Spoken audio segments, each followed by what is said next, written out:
The Week in Review, Listener's Input.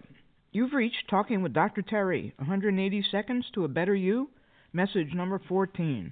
I'm Dr. Terry Wurzbacher, and this call is dedicated to all of you who leave your name so I can give you a proper shout-out. Some admin stuff first. Here's my email if you want to contact me.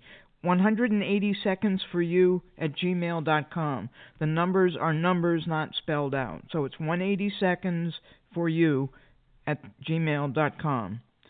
The website where the YouTube videos are posted, and sometimes I elaborate on the message, is Talking with Dr. Terry. That's Terry with an IE.com.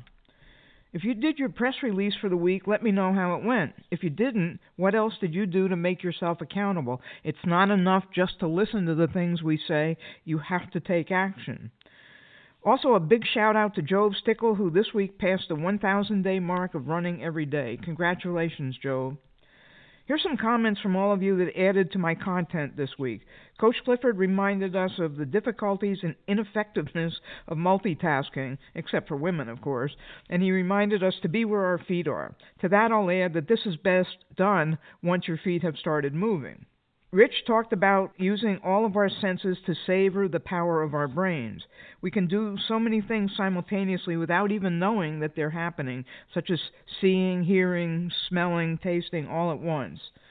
Frank Soma was really a fourth child and maybe even the first child of Dr. Gilbert, as he started a weekly thought mailing 30 years ago after he talked with Dr. Gilbert and had him speak to one of his sessions.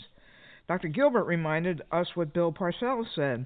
You are what your record says you are. I think this is great because it wants more about the most important part of our education. Actions speak louder than words.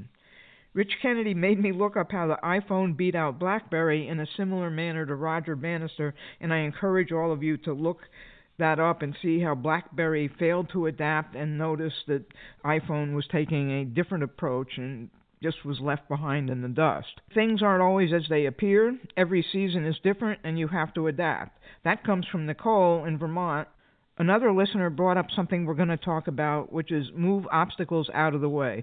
And this caller gave the example of setting out your workout clothes the night before so there's less resistance to going to the gym in the morning. Another listener talking about how she and her partner talk to their employees in a different way about their why. They ask them to answer, I do X so that Y. Then they can determine whether that person is a good fit for their business or not. I like that, and we'll definitely talk about the why much later as we go along. Keep the comments coming, and make sure you leave your name and where you're from.